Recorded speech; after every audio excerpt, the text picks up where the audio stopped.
In the commercial catalog world, it's very common that you will have one shot and have to produce 3 or 4 different colored versions of that.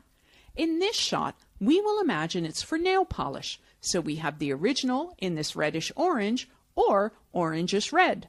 Before I even began correcting to different colors, it seems that the models never have a perfect manicure, so we will start with the stamp tool.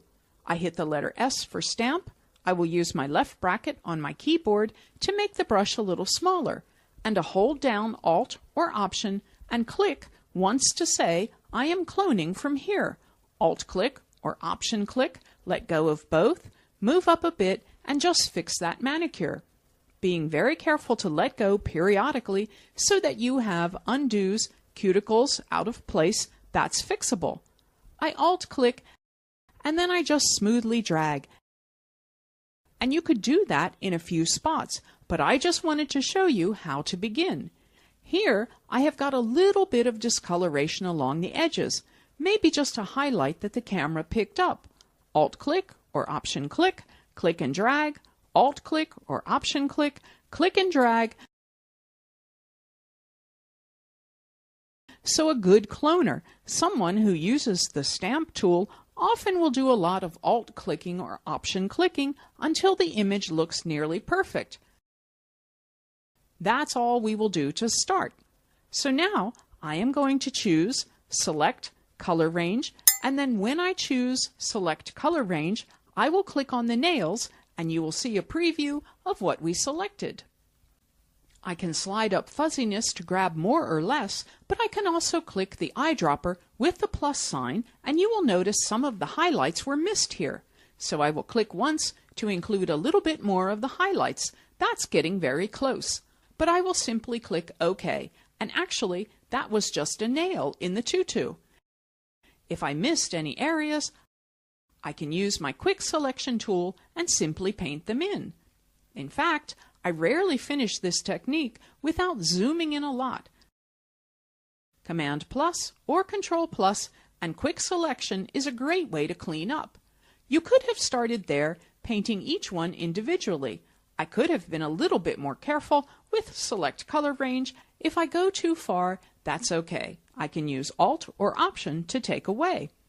This tool often does a better job at cleanup than it does at the initial selection, but I love quick selection. I live on it.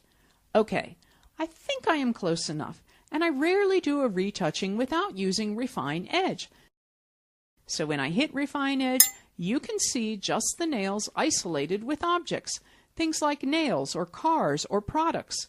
You can use a lot of smoothing and fairly sharp contrast. If you are doing color changes, you might want to add a subtle amount of feathering so that it blends the edge and blurs from the old color to the new color that you are making.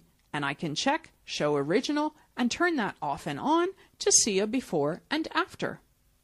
I will click OK on that, and I am going to start by choosing Later, New Film Layer, and Solid Color.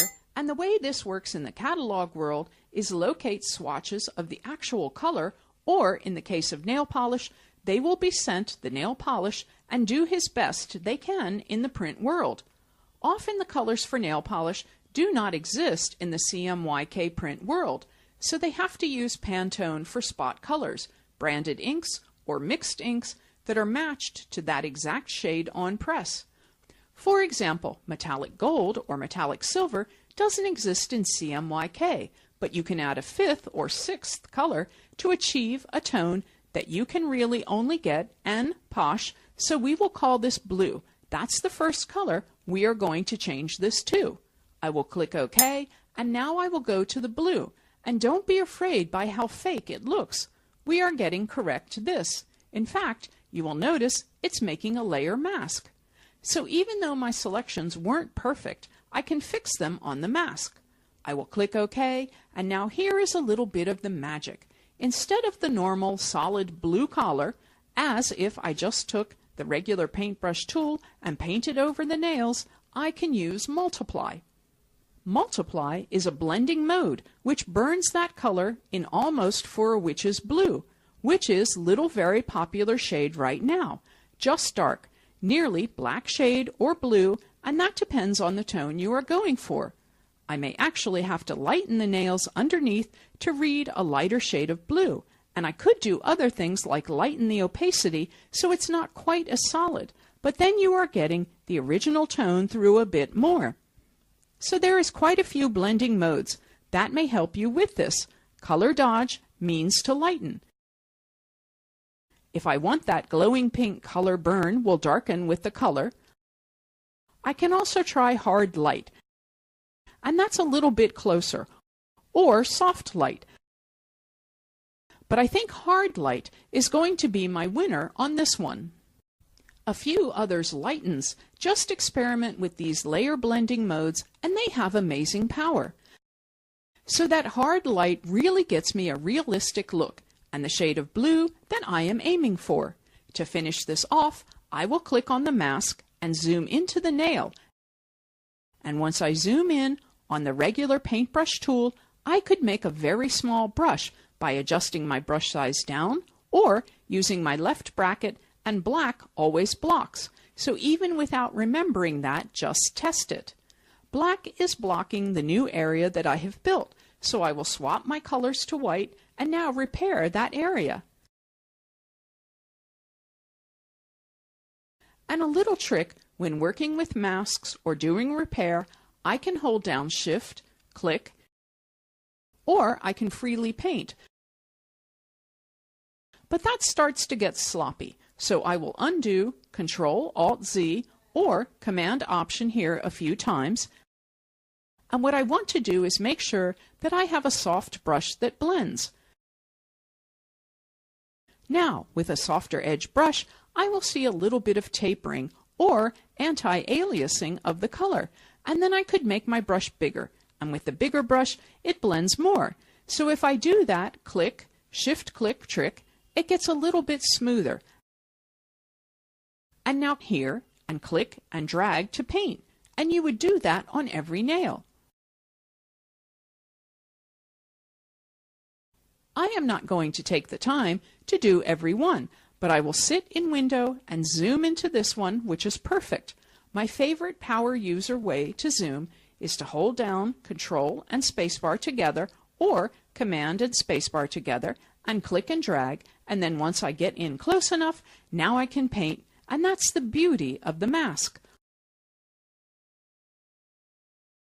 Once I get to this point, I can click once, Shift-Click, and Photoshop connects the dot. Come here, click once, Shift-Click, just lining up the edges of this circle to paint in, until I am happy with the results. Make sure you let go periodically so that you have undos. And I stopped there. Click, Shift-Click, click, Shift-Click. It's great for the straight edge objects just to connect the dots. And maybe a little smaller brush here with the left bracket key, and I could paint in this portion of the dial.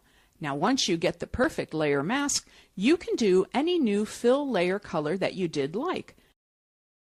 This is a blue, and double-click on the blue, I could change it to maybe a deeper red.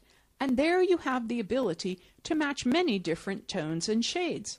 So I will click the eye icon to turn on and off and see a before and after. And your homework is to finish each of these so that they look good.